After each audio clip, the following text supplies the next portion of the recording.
Now we have an interesting session lined up for you. What does it mean to use a positive force like AI in a responsible manner? Our next speaker is going to talk on this interesting topic, namely responsible innovation through AI. I invite Professor Edward Santow. He is the industry professor for responsible technology at University of Technology, Sydney. Over to Professor Edward.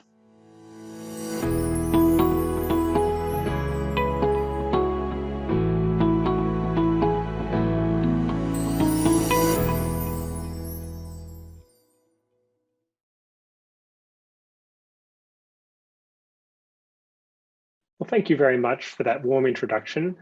I'm beaming in from Australia, Sydney. I'm sitting on the land of the Indigenous people, the Warimba Nation, and I pay tribute to the elders past and present of the land that I'm on here in Australia. I wanted to talk with you about responsible innovation and how artificial intelligence is presenting both challenges and opportunities as we try and make sure that technology works for us, that it delivers us the future that we want and need, and not the one that we fear. And I'm speaking to you from a new role. Up until 3 months ago, I was Australia's Human Rights Commissioner, where I undertook a major project which looked at the human rights implications of the rise of AI. And we took a really balanced view.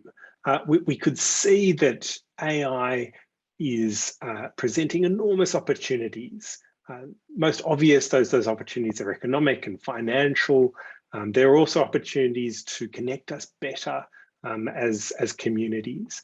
But there are some very specific human rights opportunities as well, in terms of making sure that we're more inclusive, particularly for people with disability.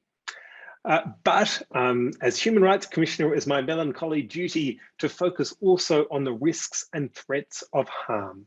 And we found that those risks and threats were real, and they perhaps hadn't been considered deeply enough. And so in this presentation, what I'd like to do is try and kind of replicate that balanced approach. So draw attention to what we consider to be really exciting about the rise of AI, but also the risks and threats that need to be accommodated and addressed. And then finally, a way forward that will really take us towards a future that we can all be genuinely excited about and also feel is going to be safe. So I want to start by talking about machine learning, because the term artificial intelligence is not a term of art. It's really a term that draws together a range of technologies and techniques. But perhaps the most important of those from our human rights perspective is machine learning, because machine learning, perhaps more than any other technology or technique, is really driving major change in the way in which decisions are made. So perhaps I can illustrate that by telling you or reminding us about what life was like before the rise of machine learning. So if you take as a hypothetical example, a bank. If the bank was trying to make home loan decisions 20 or so years ago, it would, for any individual application for a home loan, it would start with a big morass of paper, almost a chaotic morass of paper, as the picture on your screen now illustrates. And from that, they'd try and make some data-driven decisions, but it was very, very difficult in big organizations, both in government and in the private sector, to make sense of all of the data that the organization held. And so any decision would be a mixture of some data-driven elements, but also just practices the organization had built up over time, some heuristics, and some out and out prejudice. And so that would be the foundation of most big decisions. What machine learning has done, and other elements of AI, has been to put that information into, in a metaphorical sense, nice, neat piles. You can't make data-driven decisions unless you have your data all kind of ordered in a way that you can make sense of it. And so one of the most exciting kind of aspects of the rise of AI is, for the first time, machine learning and massive increases in computing power have allowed us to make more data-driven decisions. And so perhaps what we can look at now is how that works in practice, because I think that draws attention to both one of the greatest strengths of machine learning for improving decision making, but also one of its biggest weaknesses. So I came across this cartoon just recently, and I really, really like it. So I'm sharing it with you. What machine learning does is it relies on previous decisions. So in that home loan example, you'd find as many previous decisions that the bank has made. You put it through your AI-powered computer, and you, in a sense, teach it what are the characteristics of good customers and what are the characteristics of bad customers. So going to this cartoon that you can see before you, you start with data, you give that data some meaning, and that gives you information. Over time, you can actually build knowledge. That's when those neat piles of paper start to arise. One of the most exciting things about machine learning is insights. And those insights really come from correlations. So what I was talking about before in the home loan example is when you start to correlate particular characteristics with people who turned out to be good customers, and similarly, particular characteristics with people who turned out to be bad customers. And so those correlations is where you have insights. And when the system works really well, you have wisdom. You can draw a link, so you can understand why one particular characteristics makes someone a good or a bad customer. So that's where the system works well. The problem is that not all correlations are meaningful. Many correlations are white noise. And so you can just as easily end up in the bottom right-hand corner of the cartoon, not with wisdom, but rather with your machine learning system misfiring. And you can have error or some kind of incorrect view of the world.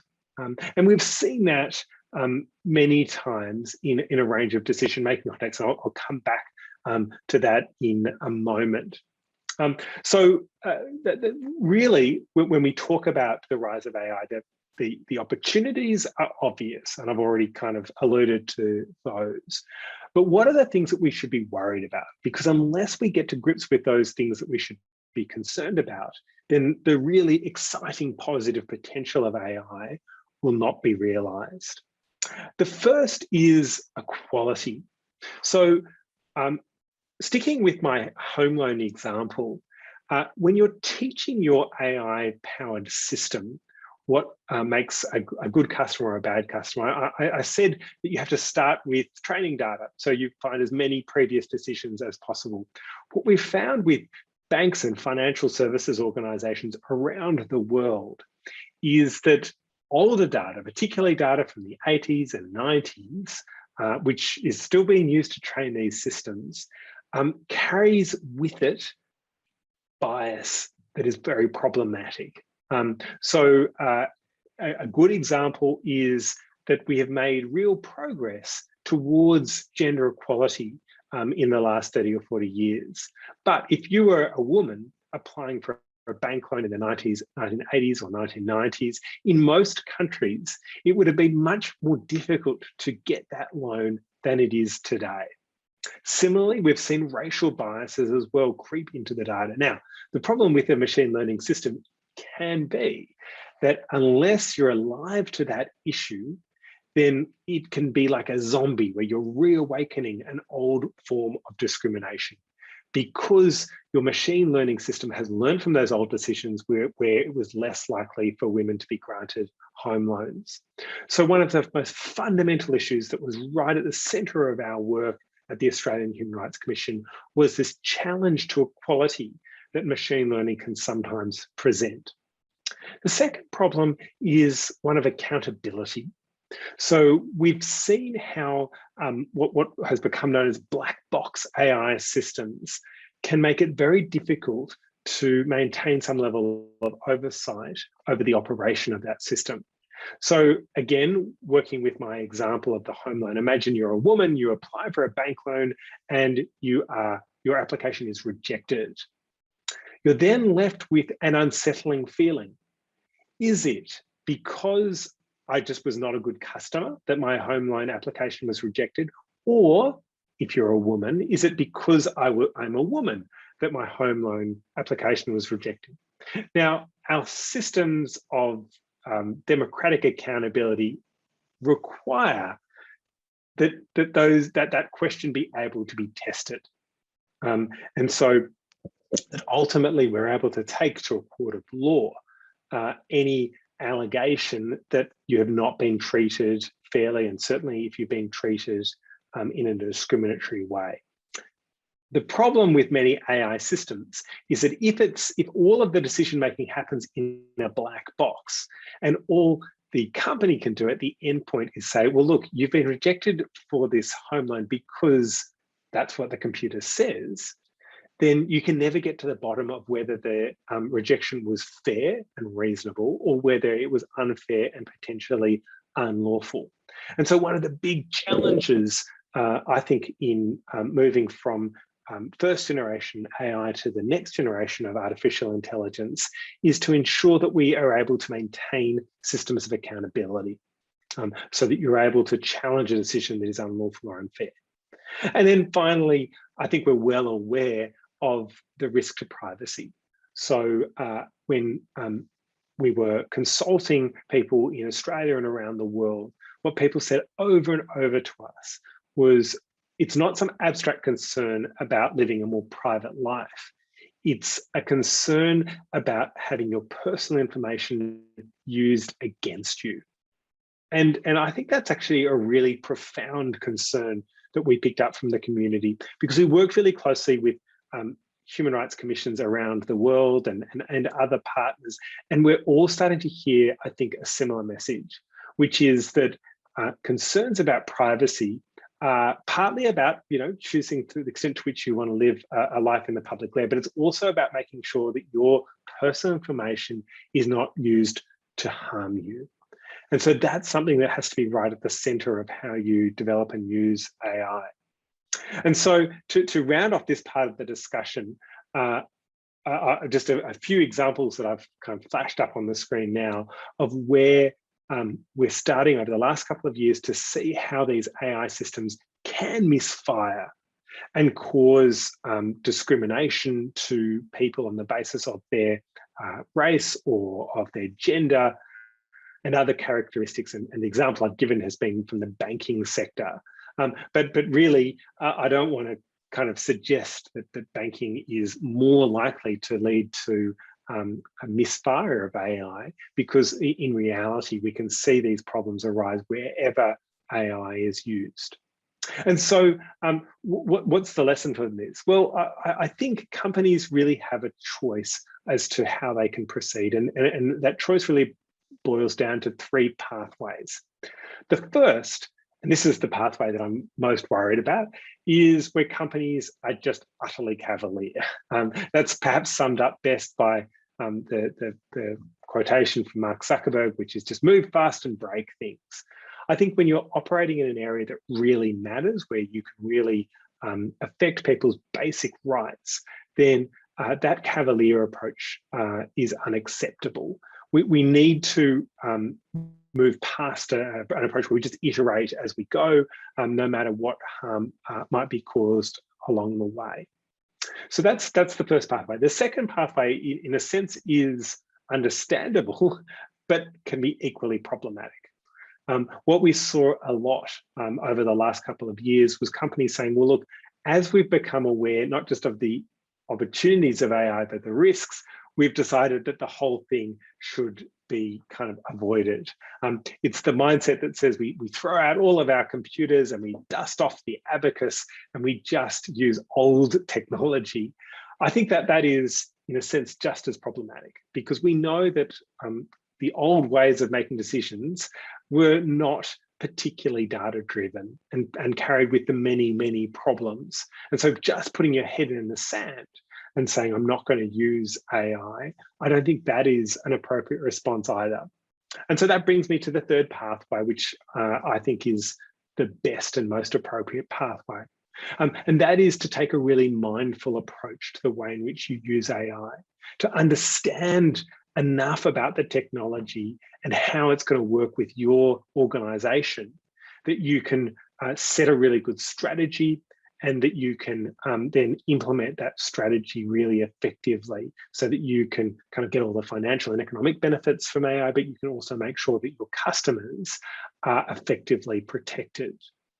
So that brings me to my last really important point, which is about the skills we're going to need going forward. It's often said that there is worldwide a major skills gap or skills shortage when it comes to artificial intelligence. And that's certainly true. The problem is, when we talk about this AI skills gap, we only look at it from one facet. So let me explain what I mean by that. We talk a lot about an AI skills gap in technical skills. By that, we really mean we're not producing enough people with a data science or other STEM background, which will be necessary in order to ensure that we can build from a technical sense the AI that there is demand for. Worldwide, there's no official data on precisely how big that gap is. The estimates range from about 300,000 people shortage in the technical skills to several million. I think it's probably much more likely to be in the millions of people who we need to fill that skills gap, because just on the metric of unfilled jobs in AI, that's in the millions right today. Here where I am in Australia, the gap is projected by the end of this decade to be somewhere between 70 and 80,000 people in terms of those technical skills. Now, there is lots of work being done in major universities and other technical institutions worldwide to address that skills gap, and that's really important work. But the argument I want to make to you is that there's another gap which is just as important, and that there's not nearly enough focus on. And that's what we are calling the AI strategic skills gap, as distinct from the AI technical skills gap. Let me explain to you what I mean by the problem that I'm referring to. What we're finding, and the research on this is really clear, is that the vast majority of organizations are either already using artificial intelligence or they have concrete plans to do so. About 3/4 of organizations worldwide are in that category. The problem is that the vast majority of those organizations don't feel capable of even setting an appropriate strategy when it comes to AI. So less than 1/4 of company boards feel that they understand artificial intelligence enough to set a strategy. And so that combination, I think, is really worrying. And that's how you end up with probably my most worrying statistic, which is that about 85% of all projects that use artificial intelligence fail. So let me be clear about that. I'm not talking about failure in the lab, which doesn't matter so much. I mean failure in real life. I can't find any other area of human activity where we would accept such a high failure rate. And to be clear, I don't think that the problem lies primarily with the tech companies which are at the heart of building this technology. I mean, there's work that they can do as well, of course. But one of the big problems is at the strategic side. So if you're a company or you're a government agency and you're not capable of setting a good strategy when it comes to AI, you're likely to have major problems. And what we're also finding is at the next layer down, where companies are procuring AI tools and then implementing them or integrating into their own operations, there's another layer of problem. And we're finding that, again, that companies and government agencies often don't have the basic skills that they need to run an effective procurement process, and then to ensure that the AI tool that they've just bought is going to work effectively and safely in their organisation. So what is the way forward? Well, most people listening into this discussion will be aware of the old fable of the hare and the tortoise. What I think has been right at the center of the rise of new technology is the idea that you kind of proceed at breakneck speed. It doesn't matter if you fail many times as you go, because eventually you'll get it right. And there are some areas for which that is true. But the old story of the hare and the tortoise is one that I think we need to remind ourselves of, because what we've found over and over again in our work in this area is that sometimes if you do try and proceed at breakneck speed and you keep on making mistakes as you go, it can be much harder to design an AI system that's really going to work. And overall, it takes you much longer. By contrast, the tortoise, which proceeds reasonably slowly, but very methodically in running its race, can actually win the race when it takes an approach that is much less likely to lead it down blind alleys, to take the wrong path, to cause harm as it goes, which then has to be fixed, but rather takes a really good design-led approach. So the Human Rights Commission, we tried to outline in great detail what that looks like. And if you want to see the long version of that, you can go to tech.humanrights.gov.au to see a more detailed analysis. But the last thing I'll say is just a summary of what I mean by that approach. Essentially, what we would describe as a responsible innovation approach to AI starts with really good design. So working my way across this slide, you start by making sure that in the tools or the systems that are procured, usually from tech companies, you really are very clear on what your intentions are, and you're really clear in bringing together all of the people who will be affected, so that they can make sure that in designing the tool, there's a really effective way of drawing to the surface all of the most important issues that need to be considered. And so spending a bit more time in having a really rigorous design process may keep you in the lab a little bit longer, but it will also make sure that what you actually put into practice later on is much more robust. And so then thinking about deployment, a lot of this, of course, happens in the lab, not in the real world, or it should. And so what we've tried to isolate in the designing algorithms, training data, and I guess addressing what an effective output of an AI system might look like, is that iterative process where you've got the various different perspectives brought to bear, but that at least initially that happens in the lab, rather than immediately putting that out into the real world where harm can be very difficult to undo. And then, of course, the final stage, which is implementation, that is really important, because if an AI system is working in the way that it is intended, it will change or adapt over time. And so you need really effective oversight mechanisms to make sure that as your system adapts, even if on day one you're absolutely confident that it was working as well as it possibly could and was not going to cause harm, that you can have oversight to make sure that you see if it starts to go off the rails. And if you can have effective oversight in the implementation stage, then you can continue to adjust the system to make sure that it improves over time without causing harm. So the final slide it just has my contact details on the screen right now. And so if you're wanting to follow the work that I'm leading at the University of Technology here in Sydney, you'd be welcome to do so, or to get in touch with me directly. But really, the last point I want to make is this. From a human rights perspective, there is such enormous positive potential when it comes to the rise of artificial intelligence, and particularly techniques and technologies like machine learning.